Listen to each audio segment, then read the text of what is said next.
മാതാവിനും തിരുക്കുമാരനും ഒരായിരം നന്ദി. എൻ്റെ പേര് ലൈസൻ ലോനപ്പൻ. ഞാൻ തൃശ്ശൂർ ജില്ലയിലെ മുളങ്ങുന്നത്തുകാവ് എന്ന സ്ഥലത്ത് നിന്നാണ് വരുന്നത്.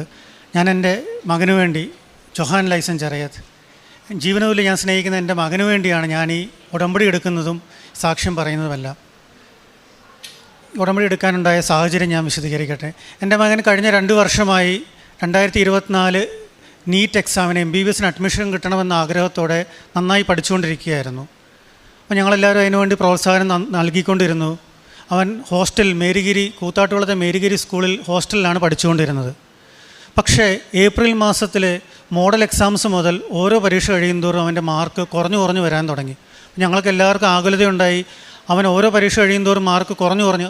കാരണം മുൻ വർഷങ്ങളിൽ 2023-24 600 അതിലധികമോ മാർക്ക് കിട്ടിയാൽ മാത്രമേ ഒരു ഗവൺമെൻറ് മെഡിക്കൽ കോളേജിൽ അഡ്മിഷൻ കിട്ടുകയുള്ളൂ കേരളത്തിൽ. അതുകൊണ്ട് തന്നെ ഞങ്ങൾ 600 എന്നൊരു ടാർഗറ്റ് ഞങ്ങളുടെ മനസ്സിൽ വെച്ചുകൊണ്ടാണ് ഇവനോട് പഠിക്കാൻ പറഞ്ഞതും ഇവൻ പഠിച്ചുകൊണ്ടിരുന്നതും.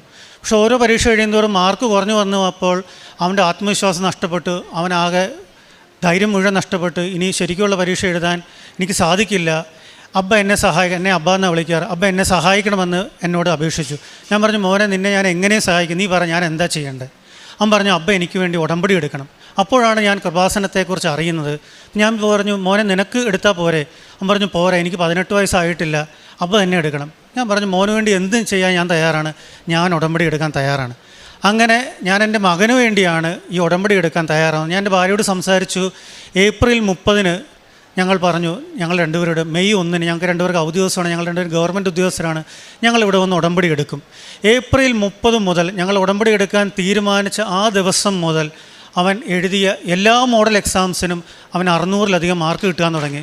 അപ്പോൾ തന്നെ ഞങ്ങൾക്ക് നല്ല സന്തോഷമായി. ആ മോനെ, നീ വിചാരിച്ച പോലെയൊക്കെ നടക്കുന്നുണ്ട്, മാതാവ് ചിറക് മുളച്ച മാതാവ് അത്ഭുതങ്ങൾ കാണിക്കുന്നുണ്ട്, നമ്മുടെ കുടുംബത്തിലേക്ക് അനുഗ്രഹങ്ങൾ വർഷിക്കുന്നുണ്ട്. നമുക്ക് കൂടുതലൊന്നും ചോദിക്കേണ്ട, നമുക്ക് ഏതെങ്കിലും ഒരു മെഡിക്കൽ കോളേജിൽ അഡ്മിഷൻ മതി, ഇന്ന മെഡിക്കൽ കോളേജൊന്നും ചോദിക്കേണ്ട, അത് അത്യാഗ്രഹമാവില്ലേ?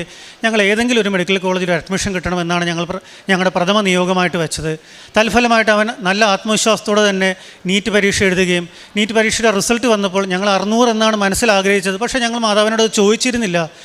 അവൻ 627 മാർക്ക് കിട്ടി. ഞങ്ങൾക്ക് വളരെ സന്തോഷമുണ്ടായി. തീർച്ചയായിട്ടും അവൻ അഡ്മിഷൻ കിട്ടും.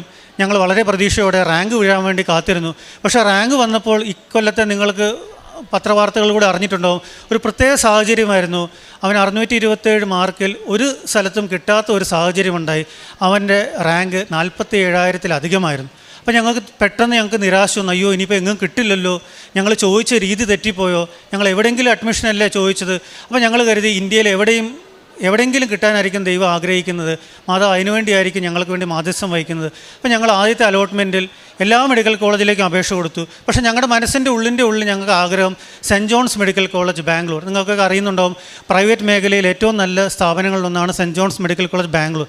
അവിടെ അഡ്മിഷൻ കിട്ടണമെന്നാണ് ഞങ്ങൾ ആഗ്രഹിച്ചത്. പക്ഷേ ഞങ്ങൾ നിയോഗം എഴുതി കൊടുത്തപ്പോൾ അത് ചോദിച്ചില്ലല്ലോ എന്നുള്ള ഒരു പേടി എൻ്റെ മനസ്സിലുണ്ടായിരുന്നു. പക്ഷേ ഞാൻ മാതാവിനോട് പറഞ്ഞു, മാതാവിന് എൻ്റെ മനസ്സ് വായിക്കാൻ സാധിക്കുമല്ലോ, ഞങ്ങളുടെ ഹൃദയം വായിക്കാൻ സാധിക്കുമല്ലോ, അങ്ങേക്ക് മനസ്സുണ്ടെങ്കിൽ, അങ്ങയുടെ തിരുക്കുമാരന് മനസ്സുണ്ടെങ്കിൽ സെൻറ്റ് ജോൺസിൽ തന്നെ ഞങ്ങൾക്ക് അഡ്മിഷൻ കിട്ടണം.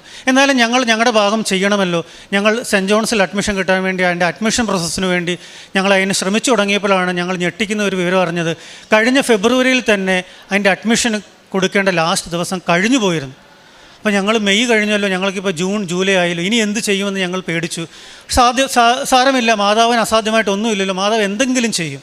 പക്ഷേ നിങ്ങളൊക്കെ അറിഞ്ഞിട്ടുണ്ടാവും, സുപ്രീം കോടതി ഒട്ടനവധി ക്രമക്കേടുകൾ നടന്നു അതിൻ്റെ അടിസ്ഥാനത്തിൽ അതിനുവേണ്ടി കേസ് ഏറ്റെടുക്കുകയും സുപ്രീം കോടതിയുടെ പ്രത്യേക പരിഗണനയിൽ ഒന്നും കൂടെ ഞങ്ങൾക്ക് അപേക്ഷിക്കാൻ സെൻറ്റ് ജോൺസ് അധികൃതർ, കർണാടക എൻട്രൻസ് അതോറിറ്റി ഒന്നും കൂടെ ഒരു അവസരം ഞങ്ങൾക്ക് തന്നു. ഞങ്ങൾ അതിനുവേണ്ടി കാത്തിരുന്ന് പ്രാർത്ഥിച്ച് ഓരോ ദിവസവും രാവിലെ ഉച്ചയ്ക്കും വൈകുന്നേരവും ഈ വെബ്സൈറ്റ് നോക്കിക്കൊണ്ടിരിക്കുകയാണ്. അങ്ങനെ ഞങ്ങൾക്കൊരു അവസരം കിട്ടി. ഞങ്ങൾ ഉടനെ തന്നെ അത് ഞങ്ങൾക്ക് വേണ്ടി മാതാവ് തുറന്നു തന്നതാണെന്നുള്ള ഉറച്ച വിശ്വാസത്തോടെ ഞങ്ങൾ അപേക്ഷയും കൊടുത്തു. ഒട്ടനവധി പ്രശ്നങ്ങൾ ഞങ്ങൾക്ക് വീണ്ടും നേരിടേണ്ടി വന്നു. പക്ഷേ അപ്പോഴൊക്കെ ഞങ്ങൾക്ക് നല്ല ഉറച്ച വിശ്വാസമായിരുന്നു, മാതാവ് ഇത്രയും ചെയ്തു തന്നെങ്കിൽ ഞങ്ങൾക്കൊരു അഡ്മിഷനും തരും. മാതാവ് കഴിഞ്ഞ സെപ്റ്റംബർ 2 എൻ്റെ മകന് അഡ്മിഷൻ തന്നു. ഞങ്ങൾക്ക് വളരെ സന്തോഷമുണ്ട്, ഒത്തിരി. അപ്പോൾ ഞാൻ ഈ ഉടമ്പടി എടുത്തത് കൊണ്ട് എൻ്റെ മകന് വേണ്ടി മകനോടുള്ള സ്നേഹത്തെ പ്രതിയാണ് ഞാൻ ഉടമ്പടി എടുത്തത്. പക്ഷേ ഈ ഉടമ്പടി എടുത്തതുകൊണ്ട് എനിക്ക് തന്നെ ഒത്തിരി മാറ്റം വന്നു.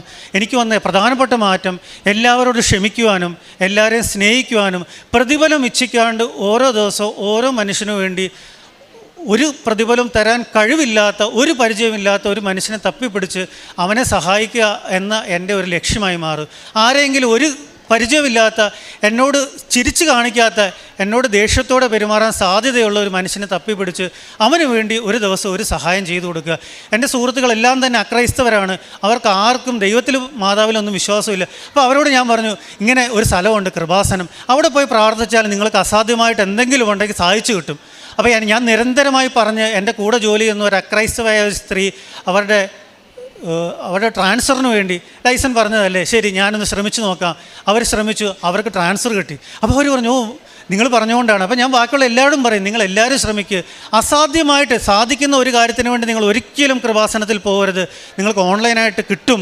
അസാധ്യമെന്ന് നിങ്ങൾക്ക് തോന്നുന്ന എന്നാൽ ന്യായമായൊരു കാര്യത്തിന് നിങ്ങൾ ചോദിച്ചാൽ തീർച്ചയായിട്ടും നിങ്ങൾക്ക് കിട്ടും, ലഭിക്കും. ഞാൻ അതിന് പൂർണ്ണ ഗ്യാരണ്ടിയാണ്. എന്നിൽ കുറേ പേർക്ക് വിശ്വാസമുണ്ട്. അപ്പോൾ ഞാൻ കാരണം ഇപ്പോൾ ഒത്തിരി പേർ കൃപാസനത്തിൽ ഓൺലൈൻ ഉടമ്പടി എടുക്കുന്നുണ്ട്. അതുകൊണ്ട് മാതാവിൻ്റെ മഹത്വം പ്രചരിപ്പിക്കാൻ എനിക്കൊരു അവസരം കിട്ടിയതിനെക്കുറിച്ചും എനിക്ക് സാക്ഷ്യം നിങ്ങളുടെ മുന്നിൽ അവതരിപ്പിക്കാൻ ഒരു അവസരം ദൈവം തന്നതിനെക്കുറിച്ചും ഞാൻ നന്ദിയോടെ ഞാനിത് സമർപ്പിക്കുന്നു.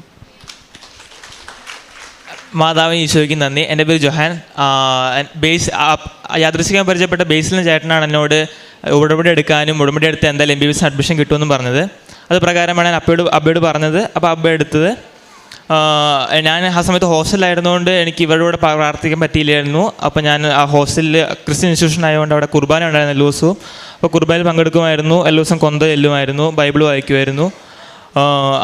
ഇവിടെ നിന്നൊരു എന്തായിരുന്നു രൂപം കിട്ടിയായിരുന്നു മാതാവിൻ്റെ. ആ രൂപം അവിടെ എക്സാമിൻ്റെ സമയത്ത് നീറ്റ് എക്സാമിന് കയറ്റാൻ പറ്റില്ലായിരുന്നു. അതുകൊണ്ട് എണ്ണ പുരട്ടി മാതാവ് ഇവിടുന്ന് കിട്ടിയ കൃപാസനത്തിന് എണ്ണ പുരട്ടിയാണ് ഞാൻ അവിടെ എക്സാം എഴുതാൻ പോയത്. പരിപൂർണ്ണ വിശ്വാസത്തോടെ നന്നായിട്ട് എക്സാം എഴുതാൻ സാധിച്ചു. ഞാൻ ആഗ്രഹിച്ച മാർക്ക് എനിക്ക് തന്നു. പക്ഷേ അവിടെ നീറ്റിൻ്റെ ക്രമക്കേടും റാങ്ക് ലിസ്റ്റിലെ പ്രശ്നമൊക്കെ കാരണം റാങ്ക് വരെ കുറഞ്ഞു പോയി. അപ്പോൾ ഫുൾ നിരാശയായിരുന്നു. ഇനി കിട്ടുമോ ഇല്ലയോ, എവിടെയിൽ നിന്ന് കിട്ടിയാൽ മതി എന്ന അവസ്ഥയായി. അപ്പോഴാണ് ഞങ്ങൾ സെൻറ്റ് ജോൺസിന് വേണ്ടി പ്രാർത്ഥിക്കാൻ തുടങ്ങിയത്. സെൻറ്റ് ജോൺസിൻ്റെ അപേക്ഷയൊക്കെ സമയം കഴിഞ്ഞായിരുന്നു. പക്ഷേ പിന്നെയും മാതാവ് നീട്ടി തന്നു, ഞങ്ങൾക്ക് വേണ്ടി ഒരു അവസരം അവിടെ തന്നു. കുറേ പ്രശ്നങ്ങളുണ്ടായിരുന്നെങ്കിലും അതൊക്കെ തരണം ചെയ്ത് ഞങ്ങൾക്ക് അഡ്മിഷൻ എടുക്കാൻ സാധിച്ചു. സെപ്റ്റംബർ 2 അഡ്മിഷൻ കിട്ടി. ഈ വരുന്ന ഒക്ടോബർ 14 2024 ഞാൻ MBBS എൻ്റെ പഠനം ആരംഭിക്കും.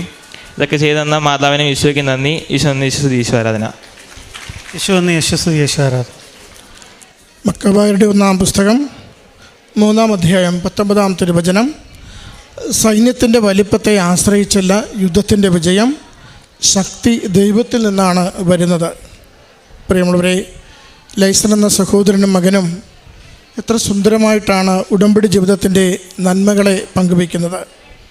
അമ്മ മാതാവിൻ്റെ സന്നിധിയിൽ ഉടമ്പടി എടുക്കാം എന്ന് തീരുമാനിക്കുമ്പോൾ തന്നെ മകൻ്റെ എൻട്രൻസ് പരീക്ഷയിലുള്ള മാർക്കുകൾ 600-ന് മേളിലേക്ക് പ്രതീക്ഷിക്കാവുന്ന ഒരു പ്രവേശനം കിട്ടുമെന്ന് പ്രതീക്ഷിക്കാവുന്ന നിലയിലേക്ക് ഉയരുന്നു. വീണ്ടും റാങ്ക് ലിസ്റ്റ് വരുമ്പോൾ 600ഓളം ആഗ്രഹിച്ചു. 627ഓളം മാർക്ക് നൽകി മകന് വീണ്ടും മെച്ചപ്പെട്ട റിസൾട്ട് മകന് നൽകുന്നു. വിജയം പ്രതീക്ഷിച്ചിരുന്നിടത്ത് അപ്രതീക്ഷിതമായി വന്ന തകർച്ച, പരീക്ഷാ ക്രമക്കേട്, 47,000 റാങ്കിൻ്റെ പിറകിലേക്ക് മകൻ പോകുന്നു.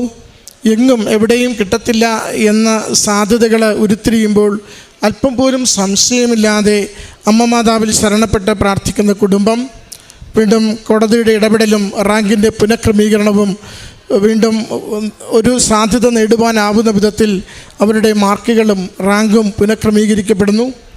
പിന്നീട് ആഗ്രഹിച്ചിരുന്നത് സെൻറ്റ് ജോൺസ് മെഡിക്കൽ കോളേജിലെങ്കിലും അവിടെ പണ്ടേ പ്രവേശനം തീർന്നുവെന്ന് മനസ്സിലാക്കുമ്പോഴും അമ്മ മാതാവ് ഇത്രത്തോളം എത്തിച്ചുവെങ്കിൽ ഇതിൻ്റെ അവസാനം വരെ കൂടെ ഉണ്ടാകും എന്ന പ്രത്യാശ അതവർക്ക് അവസാനം ആ റാങ്കിലൂടെ, ആ പ്രവേശനത്തിലൂടെ, വീണ്ടും വിളിച്ച ആപ്ലിക്കേഷനിലൂടെ ആ കുടുംബത്തിലുള്ള പ്രവേശനമായി ആ കോളേജിൽ മാറുകയും ചെയ്യുന്നു.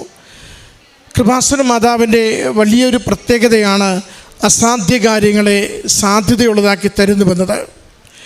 രണ്ടാമത്തത്, എത്ര കണ്ട് നമുക്ക് ഇനി ഇല്ല എന്ന് തീരുമാനിച്ചുറപ്പിച്ചിരിക്കുന്ന വിഷയത്തിലും പുതിയ വാതിലുകൾ അമ്മ തുറന്നു തരും. അതിന് നമ്മൾ എയർ ലിഫ്റ്റിംഗ് എന്ന് വേണമെങ്കിൽ പറയാൻ സാധിക്കും. അടിപതറി നിലം പറ്റി കിടക്കുന്നൊരു മകനെ അവിടെ നിന്ന് ആകാശത്തേക്ക് എടുത്തുയർത്തി എവിടെയാണോ അവനെ ഉറപ്പിക്കേണ്ടത് അവിടെ കൊണ്ടുചെന്ന് ഉറപ്പിക്കുവാൻ തക്കവിധം അമ്മയുടെ കരവും മാധ്യസ്ഥവും കൂടെ ഉണ്ടാവും. ഈ രണ്ട് അനുഭവങ്ങളും ഈ മകൻ്റെ ജീവിതത്തിൽ നമ്മൾ കാണുകയാണ്. നമ്മൾ അമ്മയോട് പ്രാർത്ഥിക്കുമ്പോൾ അതുകൊണ്ട് ഉറച്ചു വിശ്വസിക്കണം, നിലംപറ്റ കിടക്കുകയാണെങ്കിലും അമ്മ എടുത്തുയർത്തി അനുഗ്രഹിക്കുമെന്ന്. നമ്മുടെ ജീവിതം എത്ര കണ്ട് പിറകിലാണെങ്കിലും മുൻപോട്ട് കൊണ്ടുവരുവാൻ അമ്മയ്ക്ക് സാധിക്കുമെന്ന്. അതോടൊപ്പം മറ്റുള്ളവരുടെ കണ്ണുകളിൽ നമ്മളേറെ പിറകിലെന്ന്, നമ്മുടെ നിലവാരം കുറവെന്ന് നാം തിരിച്ചറിയുമ്പോഴും അമ്മ തിരുക്കുമാരൻ്റെ കണ്ണുകളിലേക്ക് നമ്മുടെ ജീവിതവും നമ്മുടെ വിശ്വാസവും നമ്മൾ ഉടമ്പടിയോട് പുലർത്തുന്ന വിശ്വസ്തതയും കണ്ടുകൊണ്ട് അത് എടുത്തുകൊടുത്ത് മകനെ കൊണ്ട് ആശീർവദിച്ച് ലോകത്തിനു മുൻപിൽ അനുഗ്രഹമായി നൽകുക തന്നെ ചെയ്യും. അതുകൊണ്ട് ഈ കുടുംബത്തിൽ ലഭിച്ച ഈ അനുഗ്രഹത്തെ കരഘോഷത്തോടു കൂടി നമ്മൾ ദൈവസന്നിധിയിൽ സമർപ്പിക്കുമ്പോൾ നമ്മുടെ ജീവിതങ്ങളെയും അമ്മ മാതാവിന് സന്തോഷത്തോടു കൂടി സമർപ്പിക്കാം.